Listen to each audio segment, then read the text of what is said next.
For our next session, please welcome Leslie Carlisle, Media Director at VML, Tracy Chinetti, Vice President of Integrated Media at FuseIdeas, Hyla London, Senior Account Director at Taoti Creative, Danielle Matthews, Senior Director of Integrated Marketing at Pura, and Alex Boraz, President at Blis.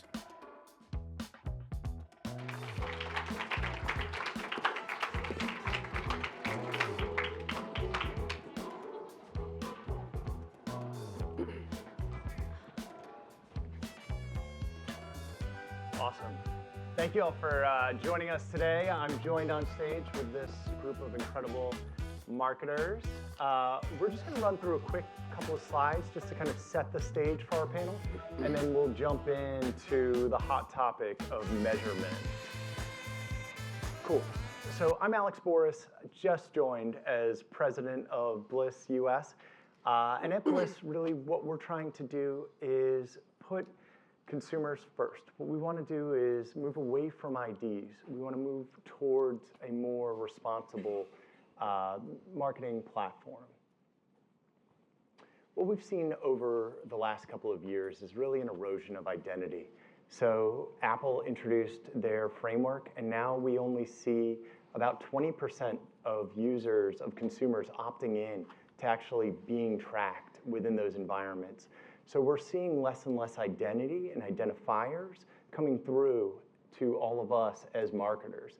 And that's kind of created a problem because as consumers, right, we are accessible all the time. We always have a screen, whether it's in your hand, in your pocket, or audio in your ear, or it's in front of you on the street. So we're really operating in a full omnichannel world, but with less and less signals available, it's really hard to understand what drove that actual purchase of that coffee, of that breakfast sandwich. You're starting to look at things really in silos because we're not getting the same feedback loop that we once did as marketers. So this has created a problem. So to a certain extent, we've solved that by using proxy metrics, looking at click-through rate, completion rates, those kinds of things. But what, as marketers, we're really looking for is driving consideration and preference, actual sales, foot traffic, all of those good things, is what we're all going to be measured on ultimately. And it makes it difficult for all of us to kind of understand what's driving those outcomes in this increasingly ID-less world. So at Blis, we think it's time for a change. We think we can take really real-world actions, behaviors, purchase data, and tie that together in a way that makes sense of a marketer's journey, really makes sense of how a consumer is going about their day and accessing products. So we introduced smart holdout groups. It's our way to measure one audience across all geos, true omni-channel measurement. But we're not going to talk about that today. We're going to hear from these folks on the stage. They're going to talk about their journey as marketers, ways that they've employed different tactics to really put what's available now, what insights are available, what offline data is available to work for their campaigns. Joining me, I have Hyla and Tracy from DC Lottery, FuseIdeas, and Taoti. And they're really going to talk about kind of what made this campaign successful. When you think about driving someone in store to purchase a lottery ticket, right, how offline is that? And really looking at these digital out-of-home activations, CTV activations, and understanding how that actually drove to a successful outcome is what we want to get into. So without further ado, Tracy, talk to us a little bit about this campaign, right? It's a little bit unique. The goal of the campaign is unique. How do we, as marketers, actually measure the outcomes of these disparate channels? Yeah, so, sales are sales, and we know if something was sold or wasn't sold, and we try to attribute that back, whether it's direct attribution or indirect attribution. But that's not always enough in this day and age when we can see a click and know where it went to and what happened. So the client's looking for more information and looking for more information all the time. In this case, we had a really interesting kind of a case study in that we had a ticket that had been the same ticket the same time the year before, same creative, pretty much the same number of stores, same locations of stores, but the client wanted to spend more than 50% less. The problem was we weren't selling enough tickets to pay for the media or to pay for the campaign, so we needed to reduce what we were spending. What we did in a way to try to get that sort of attribution and figure out what was working is we went to our friends at Blis and we said, how do we do this? We need the client to see that it's not last touch. It's not just the person who saw the ad on the way into the store was buying it. We wanted to show somehow how CTV or out of home or television and all these things were working together to drive it. So that's what we did. We crafted a campaign that linked all of those things together. The client at first was like, all right, how far off is this from what we had been doing? It was, because we had to lose a lot of things, because you cut your budget, you lose something. But the tactics not all the tactics. We had been buying CTV, we had been buying out of home. What was different here is that we linked them all together, so in the end, we could see what was happening with this. The other thing the client asked us to do was, or that he kept asking was, when you're running campaign X, does that help the next campaign down the line? Well, like, of course, you're building brand. Brand always helps. Show me how that helps, all right? Went back to our friends at Blis and said, and we need to show this too. The campaign ended up being what I would say is really an unmitigated success. We did cut the budget by over 50%. Ticket sales went up about 30%. So right there is a win. But we were able to show that the footfall, the people who went into the stores who saw the ad versus the control group, increased by about 67%. And the intent to purchase was 160% over the people who hadn't seen it. The couple of things that came out of it beyond that helped us to move on and is now impacting other media plans is we were able to see that 18 to 24-year-olds were responding to the advertising. The client and lottery in general sort of writes that group off.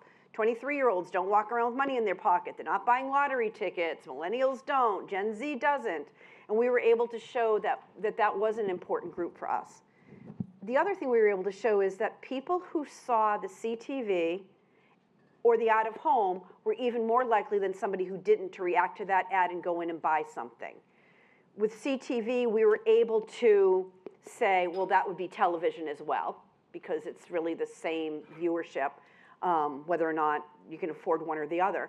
And it really showed that fully integrated media plan was better than just that last touch, talk to the person as they're approaching the store. You know, and I know you talked to the client on more of that sort of real world, what impact it had on sales. Yeah, I mean, I think you've covered most of it, but just the fact that we were able to see, because it was so similar to something a year prior, and we were able to really see that media working so much harder, and now we're able to use that to inform the future campaigns and which tactics we should be using and why. Gives us a very much well, remember when we did this with that campaign? They're like, oh yeah. That's awesome. Leslie, can you talk to us a little bit about, so this is a lottery example, talk to us a little bit about some of your clients and how they're employing omni-channel measurement in a way that really generates success and insight for your clients. Yeah, so a lot of what I focus on is kind of in the shopper media space at the moment.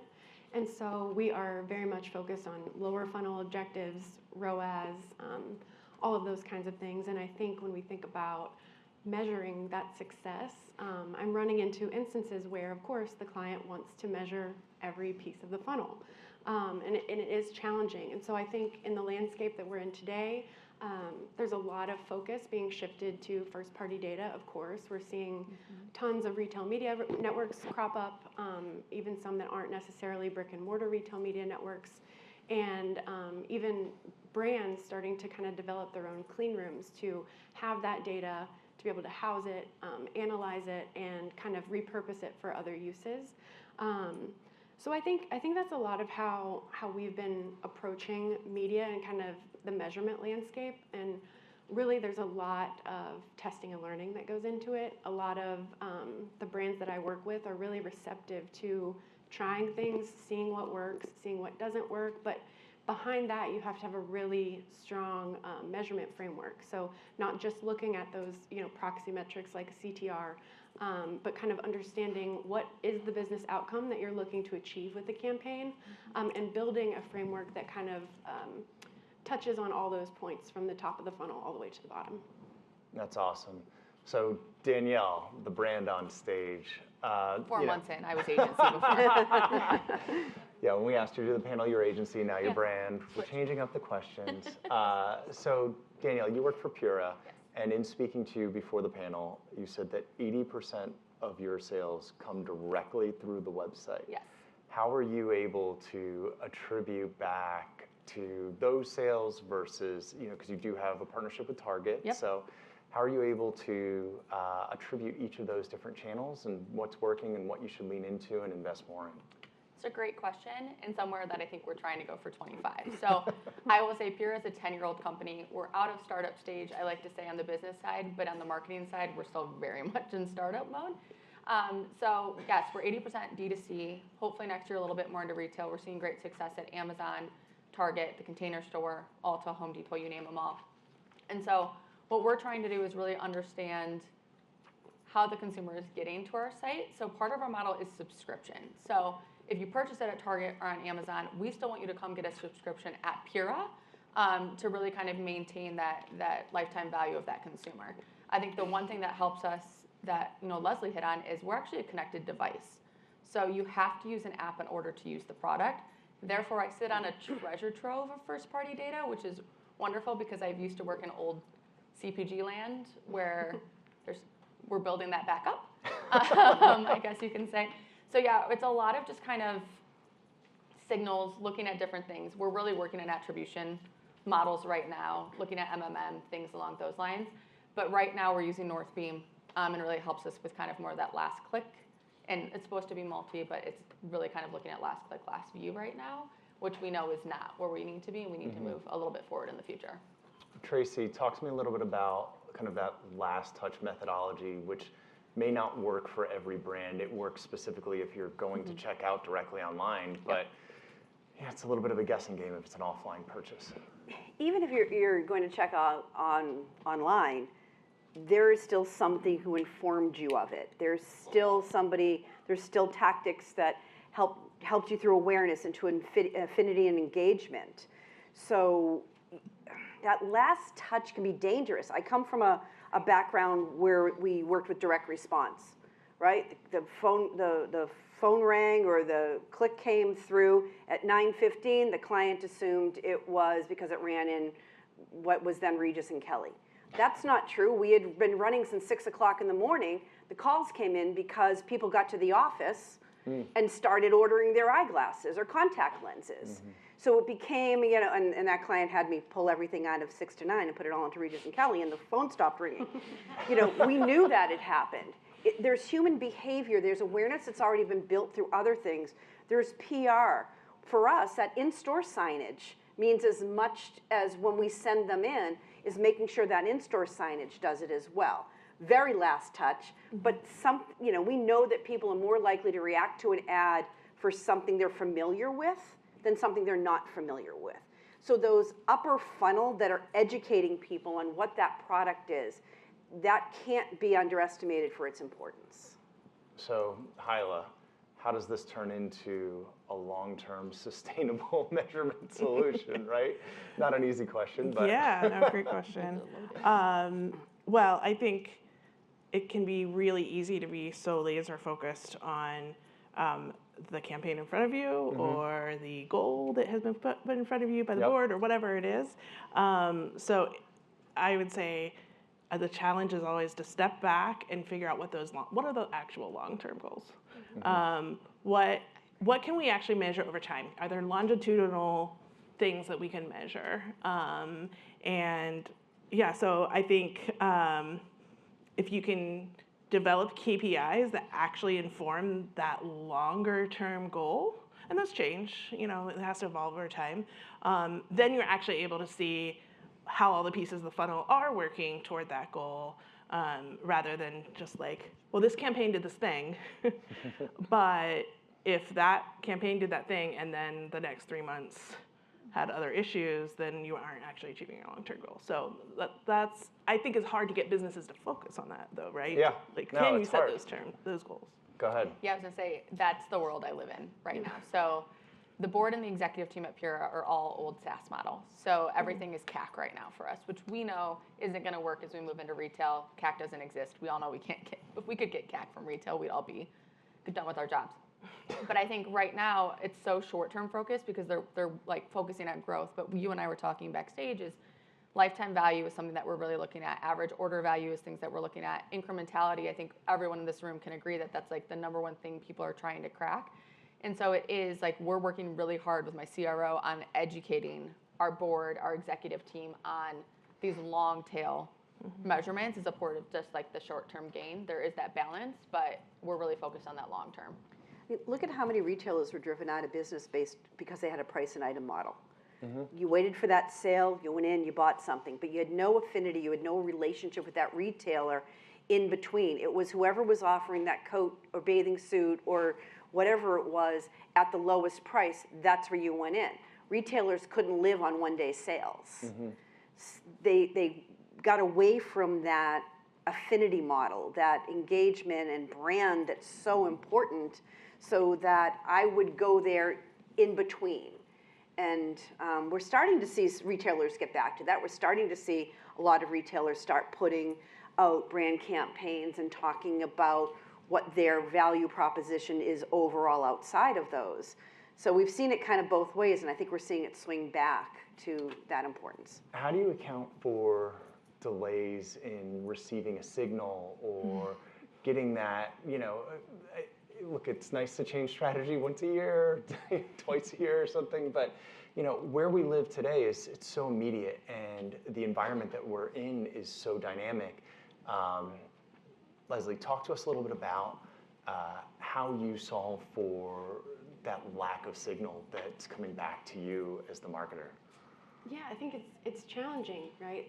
I think that's why there hasn't been a ton of adoption into some of the media mix models and things like that, because it still is a little bit of a gray area. And so I think a lot of us have touched on this, but I think it's a lot about educating your clients or your brand teams, your executive teams on what are the metrics that really matter and what's the problem we're trying to solve short term and long. And then what tools do we have to do that? So one example of a campaign I'm working on, like I mentioned, we're very lower funnel, we're shopper focused, but we started kind of backwards. We didn't really focus on awareness first, we focused on sales first at the retailer level. Okay. And now we're starting to grow into kind of a national brand and we don't have awareness. So now we're trying to figure out how do we put parameters in place to measure how we are growing awareness, but also still showcasing sales. And so there's obviously some tools. We work with Lucid, there's brand lift studies, different things that you can do, but I think thinking through that up front is really important and making sure everyone's on board, but also willing to kind of change and pivot as the industry does because it moves so quickly. Yeah, that makes sense. In the example that you used, does it make sense to A/B test markets? Are you guys looking at different strategies like that? Are you, is there one strategy? I think we all use brand studies as proxy metrics to a certain extent, or real metrics. I think we all talked about. Some of us like to fill out the surveys, others of us don't like to fill out the surveys, but just kind of curious, kind of as you start to look at it and unpack it and look at different strategies for measurement, how do you kind of draw that line of delineation? And we can kind of go down the line, because I'm guessing everyone has their own favorite model. I mean, I can start. I mentioned about measurement frameworks before, and I think kind of starting at the start of the year, looking at all of your goals, and kind of mapping that back to, like I said, the business objectives. Yeah, I think that's pretty much what we do. Yeah. We don't do it as much now just because we have a lot of clients. It doesn't lend itself. But in my previous life, when I did a lot of retail, you'd run 7 markets with this media mix or this message and run another 7 markets. See which worked, shift them both a little bit more. Bigger brands had more money, had more time to test. But for us, we're testing on the fly. Yep. It's our sales going up. Are we able to see either some proxy metrics like clicks or something happening to show engagement? And then doing that little changes, because you can't, you don't want to make a wholesale change, but you need to grow and move and stay on top of what technology is telling you to come with. But very quickly, but I also think I think it's important to not react to technology. Everything that can happen shouldn't happen. Fair. It's the shiny red ball might not be the right shiny red ball for you, and we also have to kind of work around the clients who said, I saw this. I'm like, that's great. Yeah, I think, sorry, just to go back to that point, it sparked something. So kind of setting up a learning agenda for your year or your campaign. So you have very strategic tests and control groups across different metrics, different things that you want to learn, but kind of making it, map it out for your campaign or your year and really follow through on that. So you can come at the end of the campaign or the end of the year with some real tangible outcomes that you can then apply to future campaigns. Awesome. Hyla? I was just going to say, I like a funnel specific goal or measurement chart, basically, because I think part of what is challenging is we're so focused on the bottom of the funnel measurement, and that measurement obviously is a little bit easier to get in some places. But if you I just feel like as a client's vision completely tries to look away from the top of the funnel. And so just trying to grow that awareness and having the really specific targets, not only for, the bottom, but each kind of level of the funnel. A lot of time the top of the funnel is more expensive and less measurable. Yeah. So it really makes it difficult to keep a client focused on the importance of it. Yeah. And to measure it back and tie it back. Yeah. That's why we did the Omnichannel. Yeah, and I think on the D2C side, my team actually reports up into e-com, not marketing, and it's done on purpose so that we can be very reactive to what's happening in sales. So it's a blessing and a curse, because we'll get the ping of hey, we're down on numbers, you got 3 weeks to go, turn this on, bring in promos, boom, boom, boom. But then we're comparing year over year over year, and we're like, why is there this spike? And it's well, it's the last 3 days of the month. We weren't going to hit our sales numbers. We boosted media spend. We pulled forward, et cetera. So I think there's a challenge with too much data, because you can be very reactionary and not very strategic in it. And so going forward, looking into 25, thinking through some of this full funnel, I noticed this on the agency side. That consideration part of that funnel is the one that's always forgotten. It's always awareness, conversion, let's do it. But that consideration part is actually usually where we see the most success with most brands. And I think it's the one spot that people forget to add that budget to, the creative to, but it actually can be the one thing that pulls that person in and is the one thing that's going to get them to convert. So we're bringing in more full funnel marketing to next year to kind of bridge that gap. Okay, so when we look to the future, you can answer this however you want, but all right, we've got marketers, we've got publishers, we've got a whole host of folks in this room. What is one thing you either want from the ad community or one thing that you're excited about in the year ahead? Is that to me? Yeah, I'm coming back to you, Danielle, sorry. I think for me, I just want the realization of everyone to understand that there's no silver bullet and no magical thing that's going to solve all of these problems that we have. But I do think trying to see more connectivity throughout that full funnel and being able to understand, and I know we can't have, there's no more unique identifiers, we're losing all of that, but if we're going into cohorts or we're going into, those segments and groups, how can we use that data to help us still bring personalization to it, I think is something that is huge in that. And I think, to me, it's the D2C to retail side, specifically on my side, is if I served an ad but they went to Amazon and purchased it, how can I still get them back to subscribe for a subscription and do all of those? So kind of a more connectivity. I know it'll never happen between retail and D2C, but that's you never know. I can dream big, so that's where we're at. Oh, we're going back down this way. Yeah, we're going to go back down this way, yeah. As I was sitting here, I was thinking of something, and now it just flew out of my head. It's fine. We can keep going. Yeah, I'll think of it. I think well, not having every vendor who comes in tell me how they're preparing for a cookieless environment, like they're the first person who thought of it, and the other 7 who came in that week hadn't thought of it. I think that what happened when everyone said going cookieless, everybody kind of scrambled to figure out, okay, so what do we do now? Which has given us a wealth of data from a lot of different data sources, and I'm a knowledge is power kind of a gal. So having all of what everybody sort of panic figured out to replace the cookies and having cookies to some extent is really giving us more data. But understanding it, interpreting it, and not just fixating on one bit or one piece. And I think that has come a little bit out of that. We're really needing to look at that bigger data picture than just the small data picture. It's contextual intelligence, right? It's Right. not really the what, Yep. it's the why and the how. Yep. And I think we are so heavily focused on the what and not the latter. Yep, I agree. Sorry, last but not least, Yeah, no worries. Leslie. I'm really excited. Like I mentioned, I'm in Shopper, so we are focused on such a lower funnel. But this year we've been testing specifically with Walmart Media Network and their DSP, an activation where we're doing low funnel media and focused only on purchasers, but then we have an awareness campaign. We're excluding those existing purchasers and really going after new to brand buyers. So I'm excited to continue to see the convergence of shopper and brand and how we'll ultimately measure that holistically. That's amazing.